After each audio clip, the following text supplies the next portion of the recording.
കാലവർഷക്കലിയിൽ വിറങ്ങലിച്ച് ഒരപ്പൻകെട്ട്. കഴിഞ്ഞ 30-ന് കനത്ത മഴയെ തുടർന്നുണ്ടായ മഴവെള്ളപ്പാച്ചിലിൽ തടയണയുടെ ഭാഗത്ത് വ്യാപകമായ നാശം വിതച്ചു. ശക്തമായ മഴയും മഴവെള്ളപ്പാച്ചിലും ഒരപ്പൻകെട്ടിന്റെ മനോഹാരിതയെ നിറം കെടുത്തി. ഒരപ്പൻകെട്ടിന്റെ കോൺക്രീറ്റ് ഭിത്തികൾ തകർന്നു. കെട്ടിലേക്കെത്താനുള്ള വീതി കുറഞ്ഞ റോഡിന്റെ പല ഭാഗങ്ങളും ഇടിഞ്ഞ് താഴേക്ക് പതിച്ചു.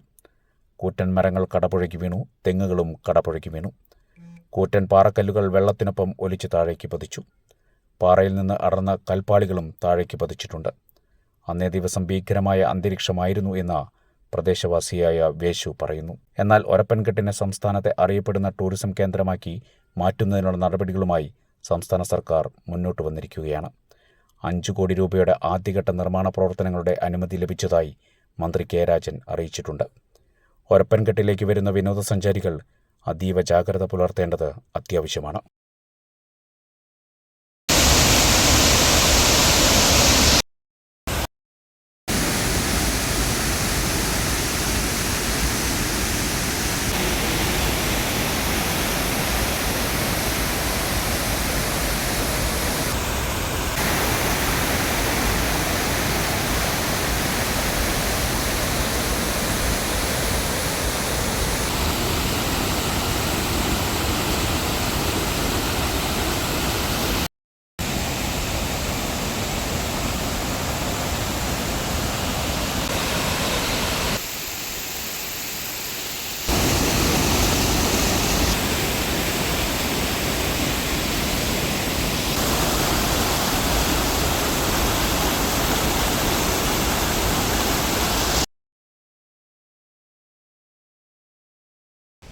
ഇവിടുത്തെ പ്രശ്നം ഭയങ്കര വെള്ളപ്പൊക്കവും പാറ പൊട്ടലും പാറ പൊളിയലും ഞങ്ങളോട് മാറാൻ പറഞ്ഞു.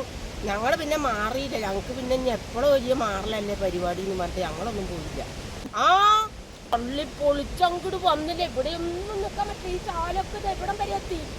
പാറക്കല്ലുകൾ വന്ന് ഇങ്ങോട്ടൊക്കെ ഇടിഞ്ഞു പോയില്ലേ. എല്ലാം തള്ളി അങ്ങോട്ട് പോയില്ലേ. പാറകള് മരങ്ങള് പിന്നെ കുറേ നാളികേരം കുറേ മരങ്ങൾ വിറകുകളെല്ലാം പോയി. ഭാഗമൊക്കെ ഇടിഞ്ഞു പോയില്ലേ. ഈ ഭാഗമൊക്കെ ഇടിഞ്ഞു പോയില്ലേ. അവിടെയൊക്കെ ഇടിഞ്ഞു പൊളിഞ്ഞു പോയി.